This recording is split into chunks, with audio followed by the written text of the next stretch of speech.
अखेर अंगणवाडी सेविकांच्या मानधनाबाबत आली आहे आताच्या क्षणाची सर्वात मोठी ब्रेकिंग न्यूज, ती म्हणजे केंद्राकडील अंगणवाडी सेविकांचे डिसेंबरचे मानधन रखडले.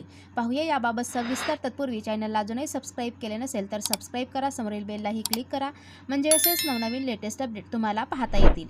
एकात्मिक बालविकास सेवा योजनेअंतर्गत अंगणवाडी सेविकांना मिळणाऱ्या मानधनातील राज्याचा 40% वाटा मिळालेला असून केंद्र सरकारकडून मिळणारे डिसेंबर महिन्याचे मानधन फेब्रुवारी उजाडल्यानंतरही मिळालेले नाही. केंद्र सरकारने मागील 9 वर्षात मानधनात एकही रुपया वाढ केलेली नसून त्याविरोधातही अंगणवाडी सेविका आंदोलनाच्या पवित्र्यात असल्याची माहिती येथे देण्यात आली आहे.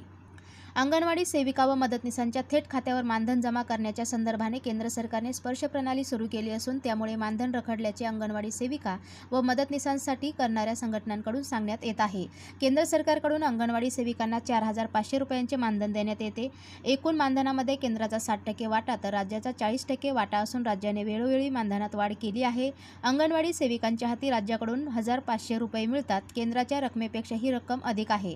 तर मदतनीसांना 5,200 रुपये मिळतात. राज्यात 1,00,000 अंगणवाडी सेविका व 1,00,000 मदतनीस असल्याचे महाराष्ट्र राज्य अंगणवाडी सेविका व मदतनीस महासंघाचे राज्य संघटक दत्ता देशमुख व आयटकच्या राज्य सचिव शालिनी पगारे यांनी सांगितले आहे. तर संघटना आंदोलनाच्या पवित्र्यात.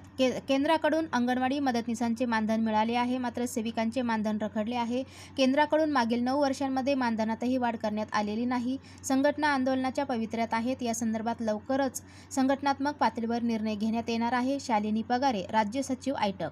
तर एकात्मिक बालविकास सेवा योजनेचे उपायुक्त कृष्ण राठोड यांच्याशी संपर्क साधला असता त्यांनी हा विषय राज्य केंद्र स्तरावरचा आहे, त्यावर अधिक भाष्य करता येणार नाही असे सांगितले.